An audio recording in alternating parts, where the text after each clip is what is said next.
Morning broke softly over the village. The cock crowed, children fetched water, and smoke rose from cooking fires. In Ada's corner of the world, the air was heavy with the cries of her newborn son. She had named him Chima, meaning God knows my heart. The name was a prayer whispered through tears. But even as Ada cradled her baby, the world around her was not silent. Villagers whispered to one another about the child. Some said it was a blessing that the boy had survived despite the suffering his mother endured. Others said it was trouble, that the child would be a thorn in Daniel's flesh. One market day, a traveler from the city passed through the village and heard the story. "So the farmer's daughter carried the pregnancy to term?" he asked, surprised. "And it is a boy?" "Yes," an old man replied, shaking his head. "And the boy carries the face of the man who denied them. Anyone with eyes can see it." The traveler nodded slowly. "This is news the city will not keep quiet for long." And so, like Harmattan wind carrying dust, the news traveled back to the city, to the very gates of Chief William's mansion. Daniel was sitting with two of his drinking companions when he heard. The word struck him like a whip. "A boy," Daniel repeated, slamming his glass on the table. "You mean she had the child?" "Yes," his friend said with a sly smile. "And it is no ordinary child. Anyone who sees him will know. He is your copy, your face, your blood." Daniel's heart pounded, not with shame but with rage. "She dares to keep that child alive? After I warned her? After we destroyed her house?" He stormed into his father's study without knocking. Chief Williams was sitting behind his massive mahogany desk, going through papers. He looked up, annoyed. "What is this noise, Daniel?" Daniel's voice shook with anger. "Father, the girl has given birth to a son, and the whole village is talking. They say the child looks exactly like me." For a moment, the old man was silent. Then he rose slowly from his chair. "A boy," he said quietly, as though tasting the word. "Do you know what that means? A son is dangerous. He will grow and claim what is ours. He will call himself a Williams." Daniel's hands balled into fists. "Then let us finish what we started. We should have ended her that night. Now she sits there with my blood in her arms. She must be silenced." Chief William's eyes turned cold, his voice low and deadly. "Not just silenced. Wiped out completely. Do you hear me? She and that boy must vanish from the earth. We will not allow a bastard to rise tomorrow and drag our name into the mud." He called for the head of security. "Send my men," he commanded. "This time, leave nothing standing. Nothing. Make sure when you leave that village, even the birds will fear to perch there." Daniel smiled cruelly. "Yes, father. This time, they will learn that the Williams name is not to be mocked." Far away in the village, Ada held her sleeping baby close. The night air was cold, but she smiled faintly as she looked at his tiny face. "You will grow strong, my son," she whispered. "One day they will know you live." She did not know that in the city, plans were being drawn, plans soaked in cruelty, ready to bring her more pain than she had ever known. The morning was quiet under the mango tree. Dew clung to the grass, and the grave of Mama Grace still looked fresh. Ada sat with her back against the tree, her baby pressed to her chest. The night had been long, and her eyes were swollen from crying. But when little Chima's cry woke her at dawn, she forgot her tears for a moment. She lifted him gently, rocking him in her thin arms. His tiny hand gripped her finger with surprising strength. Ada's lips trembled, and then, for the first time in many months, she smiled. "My son," she whispered, her voice soft as the morning breeze, "you are my blessing. They thought they ended us, but as long as you live, our story will live too. I will never let harm come near you as long as I have breath." She held him close, kissing his forehead, whispering prayers over him. For a brief moment, the world seemed to pause, as if heaven itself listened to her vow. But peace does not last long for those who are hated.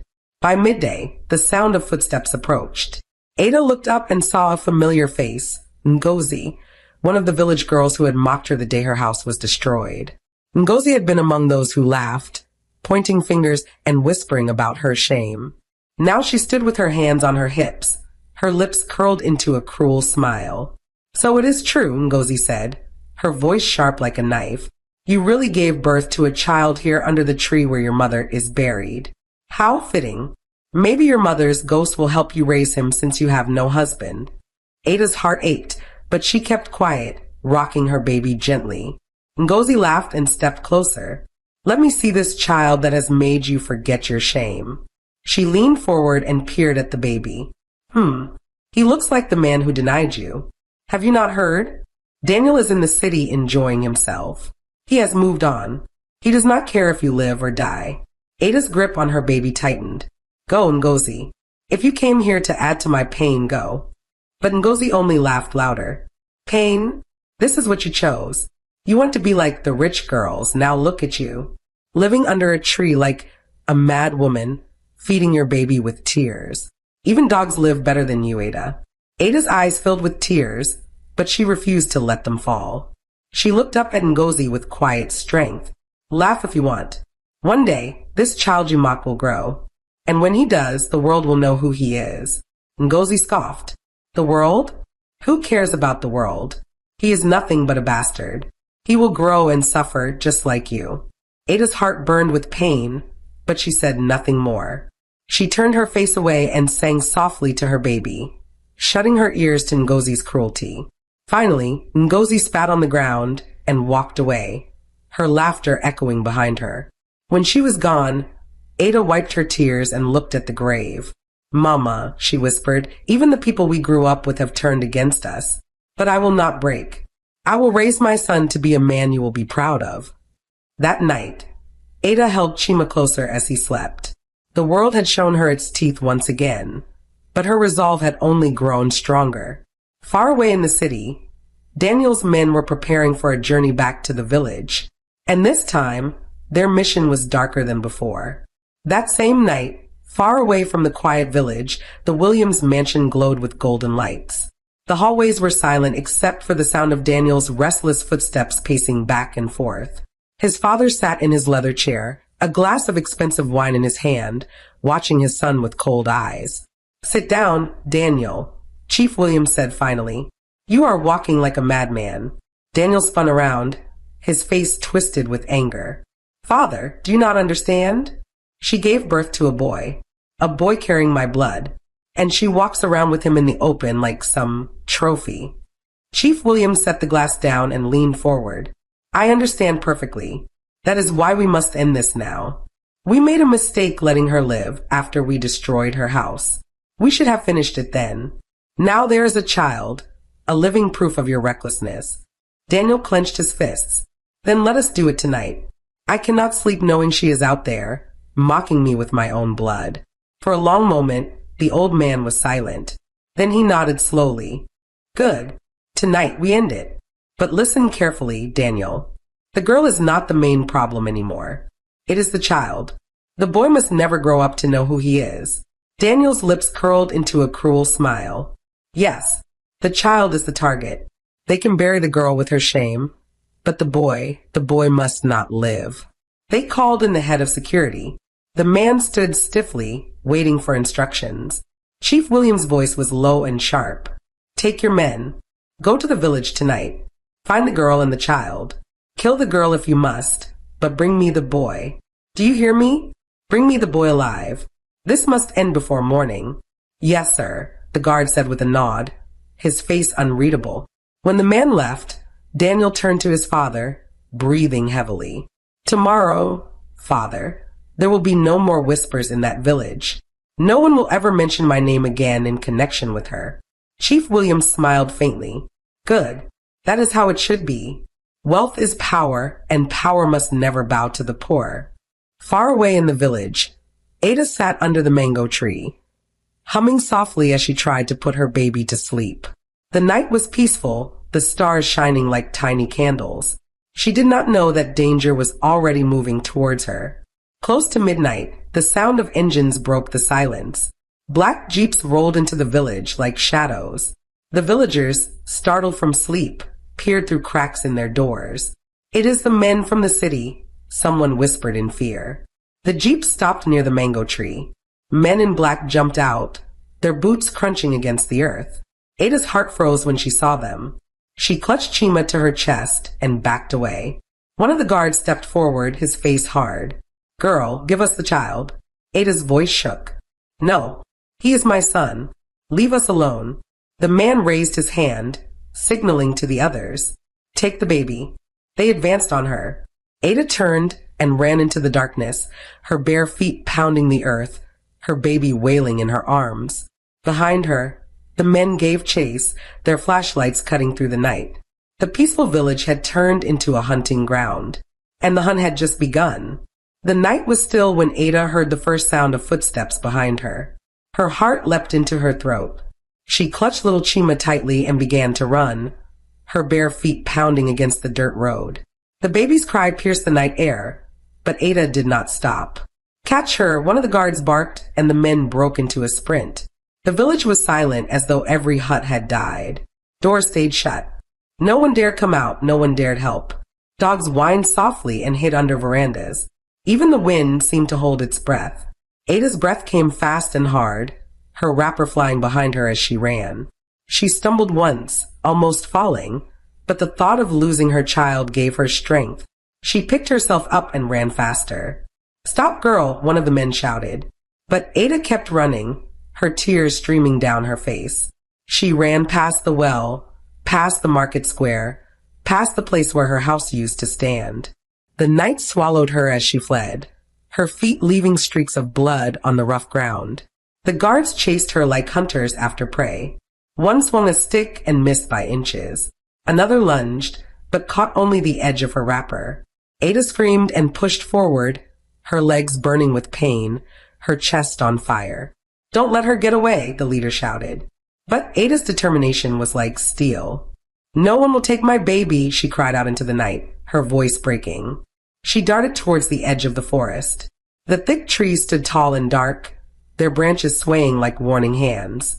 The villagers believed the forest was haunted, a place where spirits walked. But Ada did not care.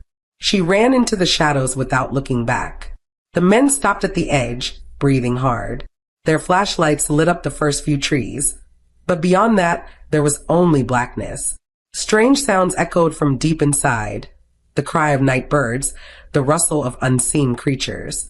One of the guards cursed under his breath. We can't go in there.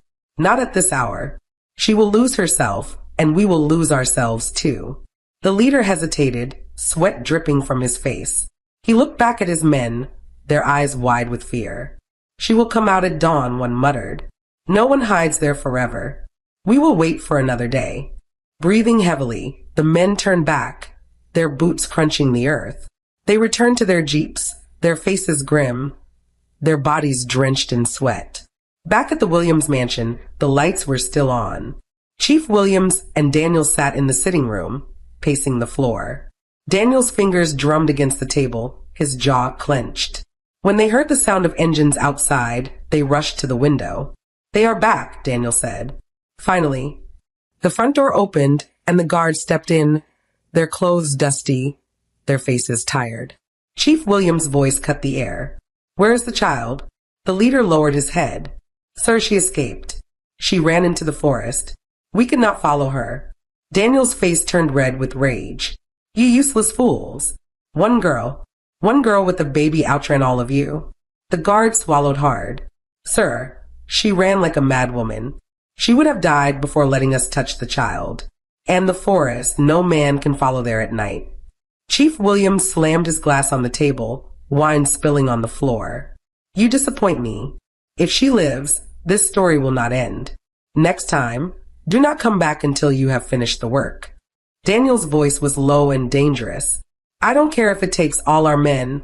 Next time, bring me that boy. And if the girl resists, bury her in that forest. The guards nodded, fear in their eyes. Far away in the forest, Ada sat beneath a tree, trembling, holding her baby close. Her body was bruised, her feet bleeding, but her spirit refused to break. They will come again, she whispered to the sleeping child. But they will not have you. Not while I breathe. And somewhere deep in the forest, an owl cried, as if answering her vow. When dawn broke, the village woke to a heavy silence. The night before had been filled with noise, the sound of running feet, shouts, and the distant cry of a baby. But now all was still. Women came out to sweep their compounds. Men prepared to go to the farm. Children chased each other toward the stream. But whispers began to spread. "Did you hear the noise last night?" one man asked. "Yes," another replied. "I heard her scream. I heard the sound of boots." "Who was chasing her?" "The men from the city." "Who else?" Some shook their heads, pity in their eyes. Others only shrugged. "She should have known her place," a woman said coldly. "She should have given them the child. Now look, she is running like a criminal." Later that morning, an old woman who always brought Ada small food at the mango tree went to check on her. She found the place empty, no mat, no calabash, no trace of Ada. The earth looked as if many feet had trampled it during the night. She went back to the market and told the other women, "I did not see her this morning. She is gone. Perhaps she is dead." But the villagers only shrugged. Life moved on. No one went into the forest to look for Ada. No one called out her name.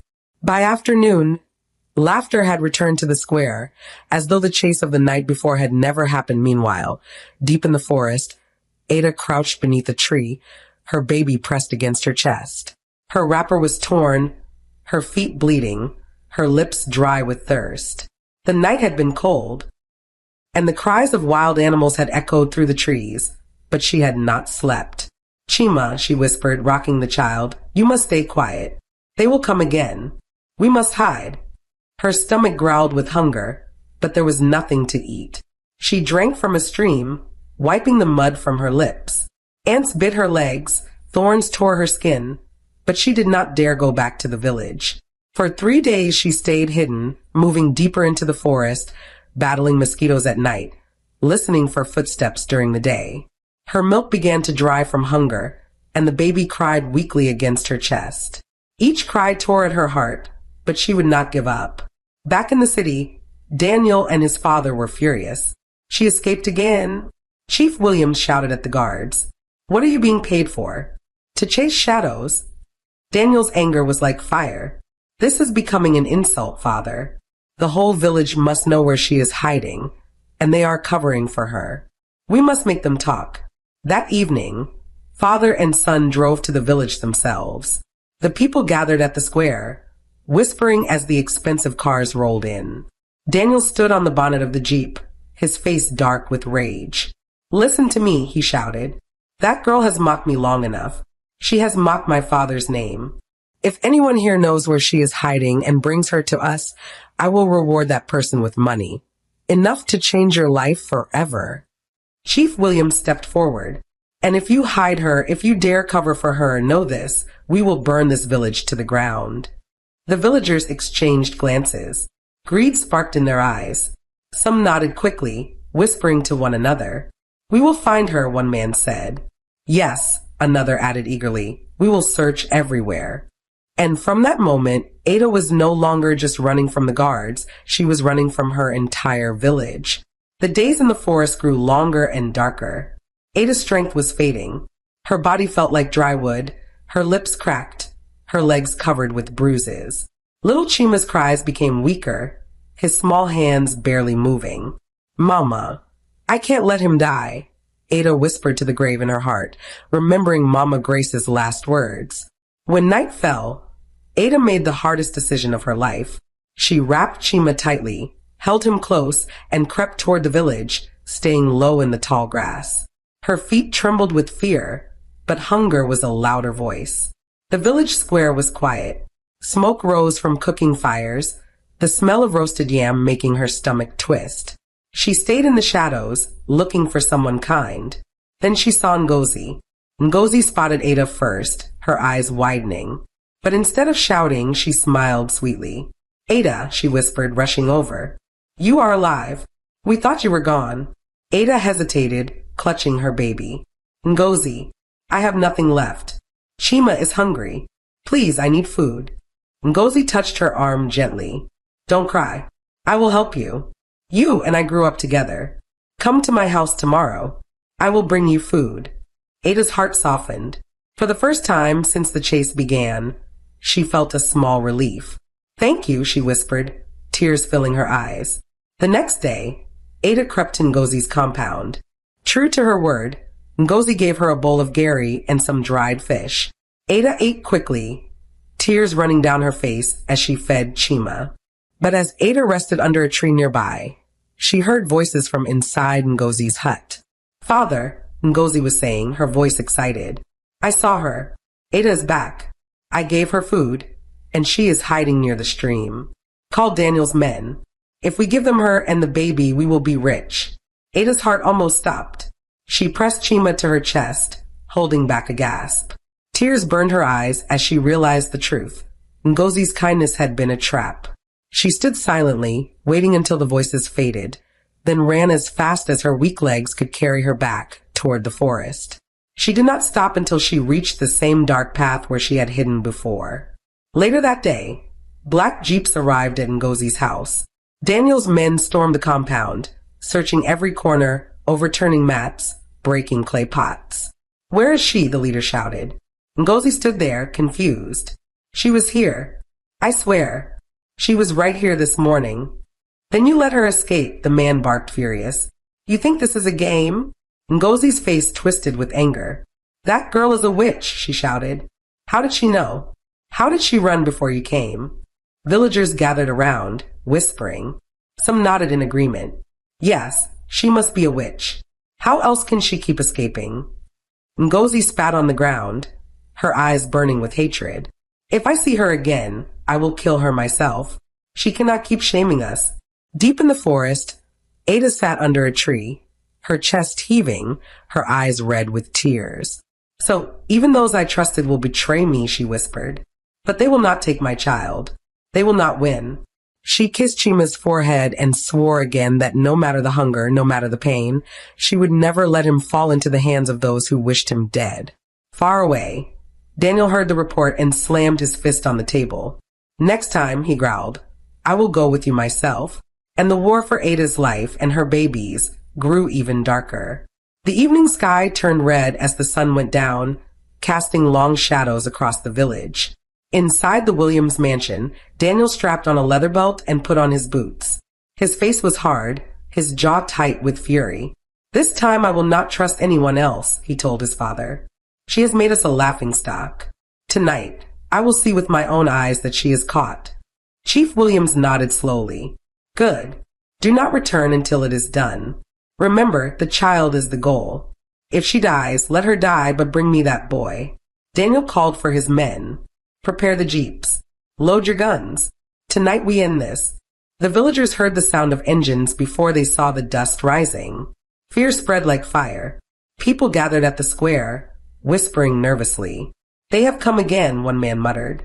"This time, Daniel himself is here," another replied.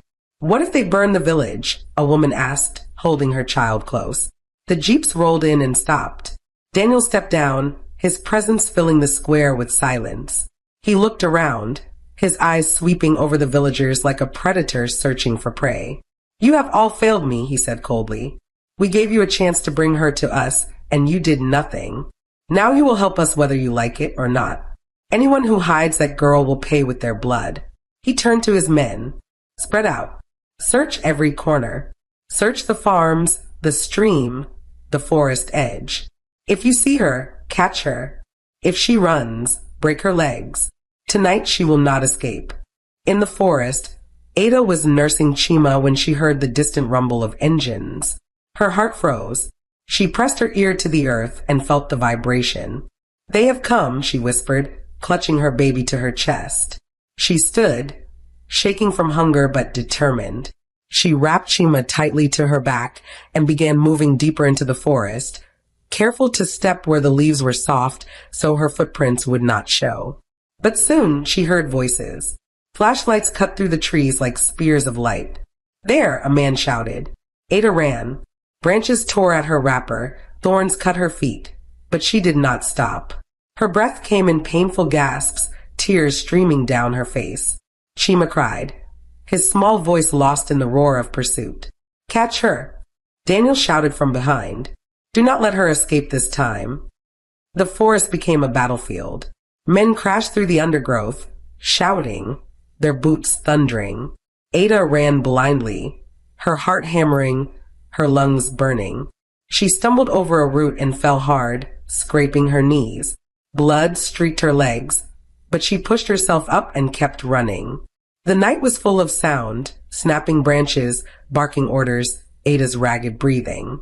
At last she reached a narrow stream and splashed through it, hoping to lose her scent. Then she found a hollow tree and crawled inside, holding her baby against her chest, her hand over his mouth to muffle his cries. Outside, Daniel's men searched, their flashlights sweeping the forest. "She is here," one said. "I can feel it." But after hours of searching, they found nothing. The night grew colder, and the forest seemed to push them back. Strange sounds rose, the cry of owls, the rustle of unseen creatures. Fear began to creep into the men's faces. "Sir," one guard whispered to Daniel, "this forest is cursed. We must leave before dawn." Daniel's face twisted with rage, but he could not ignore the fear in his men's eyes. With a growl, he turned back toward the village. "Fine, but this is not over. The next time we come, we will burn this entire forest to the ground, if we have to." Inside the hollow tree, Ada stayed still until the last sound of engines faded. Only then did she let herself breathe. Her body shook, but her eyes burned with fierce determination. "They will not win," she whispered into the darkness. "As long as I live, they will never take you." The forest was silent, as though listening to her vow. And far away in the village, Daniel sat in the square, staring into the fire his men had lit. His anger had grown into something darker, an obsession. "Next time," he said softly to himself, "there will be no escape." The next night was heavy with silence, as though the earth itself held its breath. Ada had not slept since the last chase. Her bones ached, her stomach was empty, but her spirit remained unbroken. She sat under the hollow tree, holding Chima close, whispering prayers. Far away, in the Williams mansion, Daniel and his father were not sleeping either. "This ends tonight," Chief Williams said, his voice like steel. "I am tired of hearing her name. Take more men. Take fire if you must. If she escapes again, you will answer to me, Daniel." Daniel's eyes glowed with fury. "Yes, father. Tonight we finish it." The ground trembled with the sound of multiple jeeps tearing through the dirt road. This time there were more men, carrying sticks, machetes, even guns. When they reached the village, they did not bother with threats. They shouted at the villagers, ordering them to follow. "Spread out," Daniel commanded. "Search every path. Turn over every stone. Tonight she dies." The villagers, greedy for the promised reward, joined the hunt. Torches lit up the night as a wave of men poured toward the forest. Ada heard them before she saw them. The noise was louder than ever, voices, footsteps, dogs barking. Her heart pounded. "They are coming again," she whispered to Chima, who whimpered softly. "But this time we will not run in circles. Tonight we leave this place forever." She strapped Chima tightly to her back and ran. Her feet, though swollen and torn, found strength from somewhere deep within. The chase was wild. The forest echoed with shouts and snapping branches. Ada darted through narrow paths, her lungs burning, sweat stinging her eyes. Once, a torch's light flashed just behind her and a man shouted, "There she is." But Ada did not look back. She ran with all her might, deeper and deeper, until the forest ended and a dirt road appeared. Beyond it, she saw the faint lights of another village. With the last of her strength, she crossed the road and staggered into the new village. When Daniel and his men reached the road, they stopped. "Sir, we cannot follow her into that village," one guard said, breathing hard. "This is not our land. The elders there will fight us. We have no right." Daniel's rage boiled, but he knew the man was right. He stood there, breathing heavily, his fists clenched. "She escaped again," he spat. "But let her enjoy tonight. The next time we will crush her completely." Reluctantly, he turned back, the jeeps roaring as they retreated toward the Williams mansion. Inside the new village, Ada collapsed near a small compound. A man and his wife came out, startled. "Sister, who are you?" the man asked gently. Ada's voice trembled. "Please, I have been running for days. They want to kill me. This is my baby. We have no food, no water, no shelter." The woman's eyes softened. "Come inside. You are safe here." They gave Ada a bowl of water first. She drank slowly, tears running down her face. Then they brought her yam porridge, which she ate with shaking hands, feeding Chima in between bites. That night, for the first time in many weeks, Ada lay on a mat with a roof over her head. Chima slept peacefully beside her, his tiny chest rising and falling in rhythm. Ada placed her hand on him and whispered, "Thank you, God. Tonight we are not running. Tonight we are not afraid." Sleep finally came, deep and healing. And in the distance, the forest was quiet, as if the night itself had decided to guard Ada and her child.